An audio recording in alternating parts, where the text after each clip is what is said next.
Hello friends, welcome to civil success point. आज हम forester की यानी कि उत्तराखंड वन दरोगा की एक अगली टेस्ट सीरीज यानी कि टेस्ट नंबर सेकंड करने वाले हैं, जो कि आपके chapter matter around us pure से होगा। ये 9th क्लास का एनसीईआरटी का सेकंड चैप्टर है। आप इसको पहले पढ़ सकते हैं। अब मैं कुछ चीज़ें बता दूं जो इसमें यूज़ होने वाली हैं। इस एमसीक्यूज़ में ज़्यादातर आपको यही जो वर्ड्स मिलेंगे, जो कि है होमोजीनियस मिक्सचर, हेट्रोजीनियस मिक्सचर और कोलाइड, टिंडल इफेक्ट, ये सारे के सारे वर्ड्स यूज़ होने वाले हैं। हिंदी में बात करें तो सजातीय मिश्रण, विजातीय मिश्रण, तो इनके बारे में आपको पता होना चाहिए, तभी आप इन एमसीक्यूज़ को अच्छे से सॉल्व कर पाएंगे। तो देखिए, होमोजीनियस मिक्सचर यानी कि सजातीय मिश्रण क्या होता है। ये एक सॉल्यूशन होता है जिसमें पार्टिकल्स जो हैं बहुत छोटे छोटे होते हैं और इसमें जो है लाइट बीम अच्छे से स्कैटर नहीं कर पाती, ठीक है।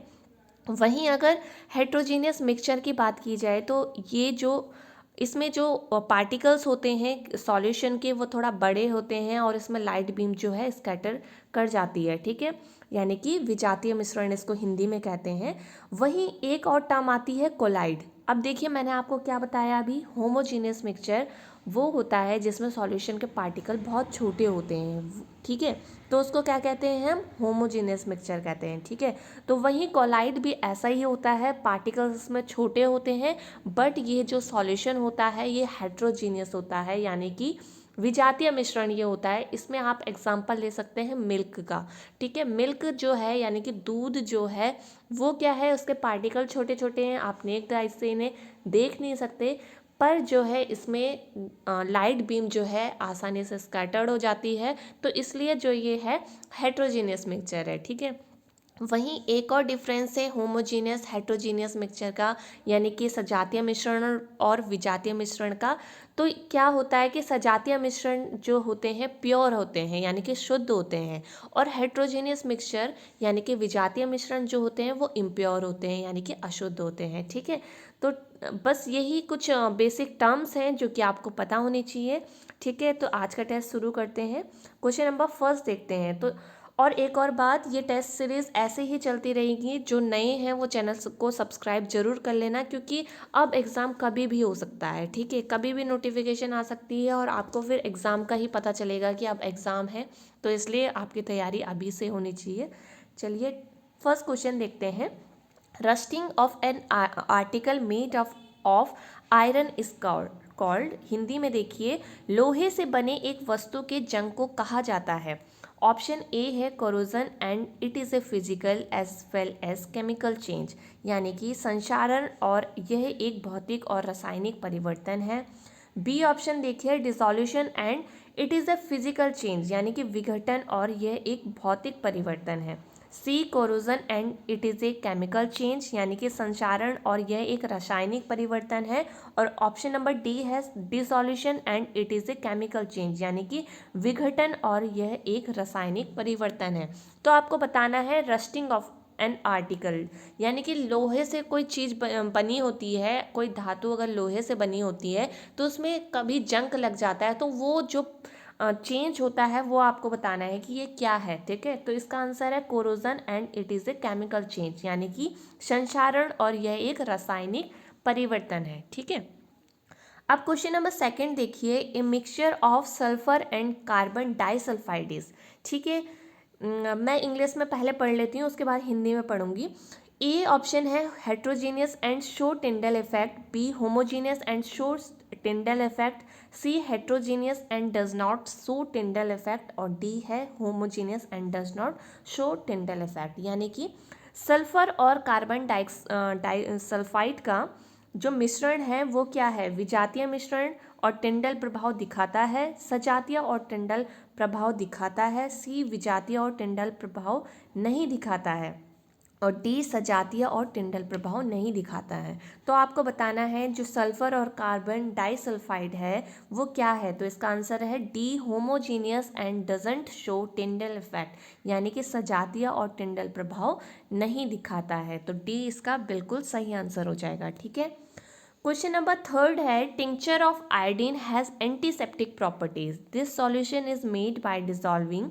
ऑप्शन ए है iodine in potassium iodide, B iodine in vaseline, C iodine in water और डी आयोडीन इन अल्कोहल। ये बहुत इंपॉर्टेंट क्वेश्चन है। जो आयोडीन का टिंचर है उसमें एक एंटीसेप्टिक गुण होते हैं। इस घोल को घोलकर बनाया जाता है। ये कैसे बनाया जाता है आपको बताना है। ए पोटेशियम आयोडाइड में आयोडीन, वैसलीन में आयोडीन, पानी में आयोडीन और अल्कोहल में आयोडीन। तो ये जो आयोडीन का टिंचर होता है ये अल्कोहल में आयोडीन मिलाते हैं तो ये बनता है, और ये जो है घाव के लिए भी अच्छा होता है। ठीक है, तो डी जो है इसका बिल्कुल सही आंसर हो जाएगा। ठीक है, iodine in alcohol. Question number 4 है, which of the following are homogeneous in nature. आपको बताना है होमोजीनियस जो है इसमें कौन कौन से होंगे।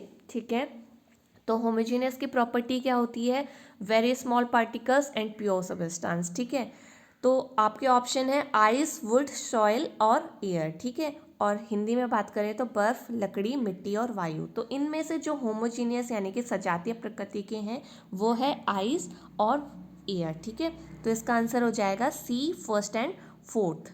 ठीक है, क्वेश्चन नंबर 5 की बात करते हैं, blood and sea water are. जो ब्लड और सी वाटर यानी कि रक्त और समुद्र का पानी क्या है आपको बताना है।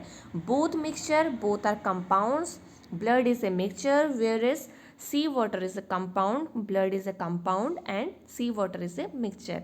हिंदी में बात करें तो दोनों मिश्रण हैं, दोनों यौगिक हैं। सी रक्त एक मिश्रण है जबकि समुद्र का पानी एक यौगिक है। डी रक्त एक यौगिक है और समुद्र का पानी एक मिश्रण है। तो आपको बताना है जो ये क्वेश्चन था, रक्त और समुद्र का पानी जो है दोनों ही क्या है, मिक्सचर है, यानी कि दोनों ही मिश्रण है। तो ए जो है इसका बिल्कुल सही आंसर हो जाएगा। ठीक है, अब देखिए क्वेश्चन नंबर 6 है, sol and gel are examples of. ठीक है, A solid solid colloid, sol is a solid liquid colloid and gel is liquid solid colloid. C है sol is solid solid colloid and gel is solid liquid colloid. Hindi में बात करें तो soul and jail इसके किसके उदाहरण है आपको बताना है। ठोस ठोस कोलाइड, सोल एक ठोस तरल कोलाइड है और जेल तरल ठोस कोलाइड है। ठीक है, और सी सोल ठोस ठोस कोलाइड है और जेल ठोस तरल कोलाइड है। तो इसका जो सही आंसर है वो है B, sol is a solid liquid colloid and gel is liquid solid colloid. यानी कि सोल एक ठोस तरल कोलाइड है और जेल तरल ठोस कोलाइड है। तो बी जो है इसका बिल्कुल सही आंसर हो जाएगा। क्वेश्चन नंबर 7 है, इन ए वाटर शुगर सॉल्यूशन। आपको बताना है पानी चीनी के घोल में जो वाटर और शुगर है इन दोनों में से सॉल्यूट कौन सा होगा और सॉल्वेंट कौन सा होगा, यानी कि विलय कौन सा होगा और विलायक कौन सा होगा। ठीक है, तो ऑप्शन है आपके पास water is solute and sugar is solvent, B water is solvent and sugar is solute, C water is solute and water is also solvent और D none of this. A option है पानी विलय है और चीनी विलायक है, बी पानी विलायक है और चीनी विलय है, सी पानी विलय है और पानी भी विलायक है और डी इनमें से कोई नहीं। तो इसका जो सही आंसर हो जाएगा वो हो जाएगा water is solvent and sugar is solute. ठीक है, यानी कि पानी विलायक है और चीनी विलय है। ठीक है, जो कम चीज़ होती है जो किसी चीज़ में घुल रही है वो सॉल्यूट होता है यानी कि विलय होता है, इसलिए चीनी इसमें विलय हो जाएगी और पानी जो है विलायक हो जाएगा। इंग्लिश में बात करूँ तो शुगर जो है सॉल्यूट और वाटर इज सॉल्वेंट। ठीक है, क्वेश्चन नंबर 8 देखिए, बोरोन एंड कार्बन आर। आपको बताना है बोरोन और कार्बन क्या है। मेटोलाइट्स हैं, मेटोलाइट and non metal respectively, metal, non metal and मेटोलाइट्स respectively. ठीक है, हिंदी में बात करें तो बोरोन और कार्बन क्या हैं, उपधातु हैं, क्रमशः उपधातु और गैर धातु हैं, सी धातु हैं और डी क्रमशः गैर धातु और उपधातु हैं। तो आपको बताना है जो बोरोन है वो उपधातु है और कार्बन गैर धातु है यानी कि मेटोलाइट और नॉन मेटल। तो बी जो है इसका बिल्कुल सही आंसर हो जाएगा। ठीक है, क्वेश्चन नंबर 9 की बात करते हैं, which of the following are physical changes. आपको इनमें से बताना है कि कौन सी प्रोसेस में जो है भौतिक परिवर्तन हो जाएगा। ठीक है, ऑप्शन है आपके पास melting of iron metal, rusting of iron, bending of an iron rod और drawing wire of iron metal. यानी कि हिंदी में अगर हम बात करें तो लोह धातु का पिघलना, लोहे का जंग लगना, लोहे की छड़ का झुकना और लोहे की धातु का एक तार खींचना। तो देखिए metal melting of iron metal, अगर कोई लोह धातु पिघल रही है तो उसमें फिजिकल चेंज होगा, भौतिकी चेंज होगा। अगर कोई रॉड मुड़ रही है तो उसमें भी फिजिकल चेंज होगा, यानी कि भौतिक परिवर्तन होगा। और किसी मेटल की आप वायर खींच देते हो, ठीक है, या वायर बना देते हो, तो उसका भी क्या है, फिजिकल चेंज हो जाएगा, यानी कि भौतिक परिवर्तन हो जाएगा। तो इसका आंसर जो है क्या हो जाएगा, फर्स्ट, थर्ड एंड फोर्थ, ठीक है, सी जो है इसका सही आंसर हो जाएगा। तो देखिए, आपको मैंने पहले भी बता दिया था फर्स्ट क्वेश्चन में कि जो रस्टिंग ऑफ आयरन है वो क्या है, एक केमिकल प्रोसेस है, ठीक है। क्वेश्चन नंबर 10 देखिए, which of the following are chemical changes. अब आपको इसमें बताना है कि केमिकल चेंजेस, ठीक है, रासायनिक परिवर्तन आपको बताना है। ऑप्शन है आपके पास decaying of wood, burning of wood, serving of wood और hammering of a nail into a piece of wood. Hindi में बात करें तो लकड़ी का क्षय होना, लकड़ी जलाना, लकड़ी काटना, एक कील को लकड़ी में जो है टुकड़े में दबाना। तो इसका जो सही आंसर हो जाएगा वो हो जाएगा डिकेइंग एंड बर्निंग। अगर आप किसी लकड़ी को, या लकड़ी जल सड़ जाती है तो वो क्या हो जाता है, उसमें केमिकल चेंज हो जाता है। तो फर्स्ट और सेकंड जो है इसका सही आंसर हो जाएगा, ठीक है। हिंदी में भी आप देख लीजिए, फर्स्ट और सेकंड जो है इसका सही आंसर हो जाएगा, ठीक है।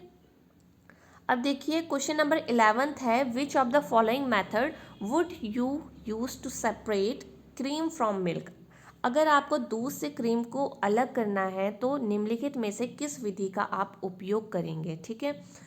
ऑप्शन है फ्रैक्शन डिस्टिलेशन, डिस्टिलेशन, सेंट्रीफ्यूगेशन और फिल्ट्रेशन, ठीक है। हिंदी में बात करें तो आंशिक आश्वन, आश्वन, केंद्रापसारण और निस्पंदन। तो ये जो सेपरेशन होता है क्रीम का मिल्क से वो होता है सेंट्रीफ्यूगेशन, यानी कि केंद्रापसारण विधि से। तो इसका जो सही आंसर है वो है सी, ठीक है। बहुत नॉर्मल सा क्वेश्चन है, कई बार एग्जाम में आता भी है ये क्वेश्चन, ठीक है। क्वेश्चन नंबर 12 देखिए, आपको बताना है cooking of food and digestion of food, ठीक है, यानी कि भोजन पकाना और भोजन का पाचन, कौन सी जो है परिवर्तन है, कौन सी जो प्रक्रियाएं हैं। तो ऑप्शन है आपके पास, are both physical processes, are both chemical processes, ठीक है। Cooking is physical whereas digestion is chemical, cooking is chemical whereas digestion is physical, यानी कि दोनों भौतिक प्रक्रियाएं हैं, दोनों रासायनिक प्रक्रियाएं हैं। खाना बनाना भौतिकी है जबकि पाचन रासायनिक है। और ऑप्शन डी है, खाना बनाना रासायनिक है जबकि पाचन भौतिकी है। तो आपको बताना है इसमें सही आंसर क्या होगा। तो दोनों के दोनों जो है क्या है, केमिकल प्रोसेस, यानी कि दोनों की दोनों जो है रासायनिक प्रक्रियाएं हैं। तो बी जो है इसका बिल्कुल सही आंसर हो जाएगा, ठीक है। क्वेश्चन नंबर 13 है, mercury and bromine are both, आपको बताना है ये दोनों रूम टेम्परेचर में कैसा बिहेव करते हैं। ए है liquid at room temperature, solid at room temperature, gases at room temperature, या बोथ ए एंड बी, ठीक है। हिंदी में बात करें तो कमरे के तापमान पर तरल, कमरे के तापमान पर ठोस, कमरे के तापमान पर गैसें, और दोनों ए और बी, ठीक है। तो जो मरकरी और ब्रोमीन यानी कि पारा और ब्रोमीन है वो लिक्विड रहते हैं रूम टेम्परेचर में, ठीक है, यानी कि तरल रहते हैं एक कमरे के तापमान में। तो ए जो है इसका बिल्कुल सही आंसर हो जाएगा, ठीक है। क्वेश्चन नंबर 14 है, air is dash mixture and can be separated bye. आपको बताना है एयर कैसा मिक्सचर है और इसको कैसे सेपरेट किया जाता है, यानी कि कैसे अलग किया जाता है। ऑप्शन ए है homogeneous fractional distillation, heterogeneous fractional distillation, homogeneous crystallisation और नन ऑफ दीज। हिंदी में ऑप्शन में बात करेंगे तो सजातीय भिन्नात्मक आश्वासन, आश्वन, विजातीय भिन्नात्मक आश्वन, समरूप और जो है क्रिस्टलीकरण, और इनमें से कोई नहीं, ठीक है। होमोजीनियस को यहाँ पर जो है आप सजातीय कर लेना, ठीक है। तो इसका जो सही आंसर हो जाएगा वो है होमोजीनियस एंड फ्रैक्शनल डिस्टिलेशन, यानी कि सजातीय और भिन्नात्मक आश्वन, ठीक है। तो इसका जो सही आंसर हो जाएगा वो हो जाएगा ए, ठीक। क्वेश्चन नंबर 15 है, colloid can not be separated by, ठीक है। कोलाइट किससे सेपरेटेड नहीं हो सकता और किससे सेपरेट हो सकता है, but it can be separated bye, यानी कि कोलाइट को किसके द्वारा अलग नहीं किया जा सकता और लेकिन किसके द्वारा अलग किया जा सकता है, ठीक है। तो देखिए इसका जो आंसर हो जाएगा वो हो जाएगा फिल्ट्रेशन और सेंट्रीफ्यूगेशन, यानी कि इसका जो सही आंसर हो जाएगा वो हो जाएगा निस्पंदन और केंद्र प्रसारक। ठीक है, तो इसका जो सही आंसर है वो है बी। ठीक, तो यानी कि जो कोलाइड है वो किससे सेपरेटेड किया जा सकता है, सेंट्रीफ्यूजेशन से। तो ये थे आज के 15 क्वेश्चन, 15 क्वेश्चन मोस्ट इंपॉर्टेंट है आपके लिए एग्ज़ाम के लिए, तो आप इनको नोट डाउन कर सकते हैं, अच्छे से रिवाइज कर सकते हैं। हिंदी में जिसको लिखना है वो हिंदी में लिख सकता है, इंग्लिश में जिसे लिखना है वो इंग्लिश में इसे नोट डाउन कर सकता है। अब नेक्स्ट वीडियो में मिलेंगे, तो नेक्स्ट वीडियो भी इसी तरह आएगी, एनसीईआरटी के एमसीक्यूज आएंगे। तो अगर आपको ये सीरीज़ अच्छी लगी तो वीडियो को लाइक ज़रूर कर देना और चैनल को सब्सक्राइब भी ज़रूर कर देना। अब नेक्स्ट वीडियो में मिलेंगे, तब तक अपना ध्यान रखिए, बाय बाय, टेक केयर।